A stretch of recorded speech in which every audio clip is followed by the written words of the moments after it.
Hello guys, welcome to Pocket Notes. Today we will be discussing about mountains of India. So in this series Mountains of India, this is part 2 in which we will map Central Indian ranges. We have already covered the Himalayas and the Purvanchal ranges in part 1. The link of this video is in description. Alright, now starting with the oldest mountain range of India, that is Aravalli range.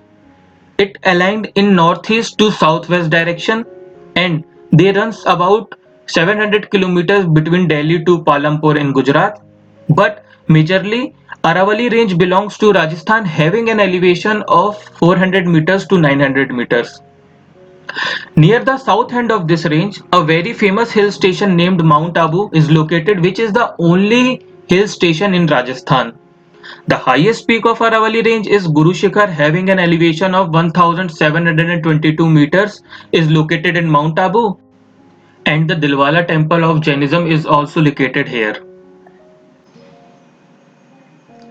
Now moving towards next range, that is Vindhyachal range or Vindhya range. So this is Vindhyachal range. The Vindhyachal range are mostly located in Madhya Pradesh and a very small part of it is also located in Gujarat as well as in Bihar, having an elevation of 300 meters to 700 meters.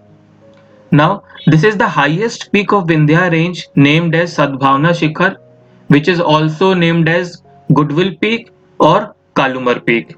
Now coming to next, so this is Satpura range. As we all can see, Satpura is situated south to Vindhyas and it almost runs parallel to Vindhyas. The only hill station of Madhya Pradesh, which is named as Pachmadi Hill Station, is located in Satpura range only, and the highest peak of this range is Dhupgarh Peak, having an elevation of 1350 meters, is located near Pachmadi.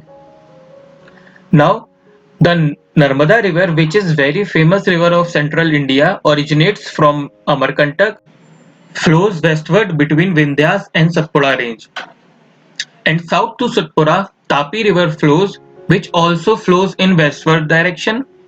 Both the Narmada and the Tapi rivers finally drain into Gulf of Khambat, which is in Arabian Sea. Now moving forward, in the northwest direction of Vindhyas range, Malwa Plateau is located. So this is the Malwa Plateau and these are the Bundelkhand and Bagelkhand Plateau. So in between the Bundelkhand and Bagelkhand Plateau, there is a hill located named as Kaimur Hill. So this is the Kaimur Hill. Now the next is, so this is the Satpura range,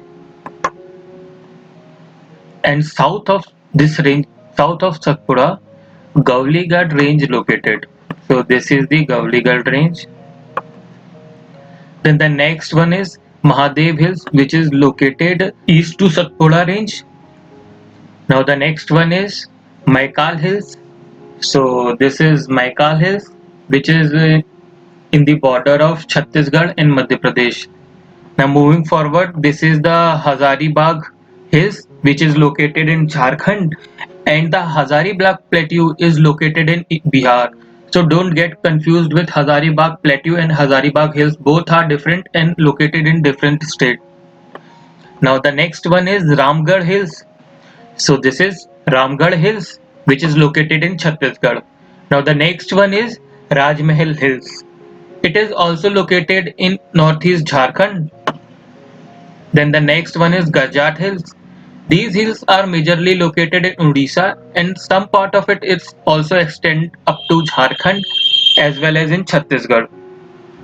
The Garjat Hills are bounded by Chota Nagpur Plateau in the north, the Utkal Plain in the east, the Mahanadi Basin or the Chhattisgarh Plain in the west, and finally the Eastern Ghat to the south. Now the next range is Malayagiri Hills, which is the sub-range of Garjat Hills, and the highest peak of this range is also named as Malayagiri Peak. And these are all the mountain ranges of central India. So that's all for today's video. In my next video, we will be covering the mountain ranges of Peninsular India. Till then, bye bye, take care.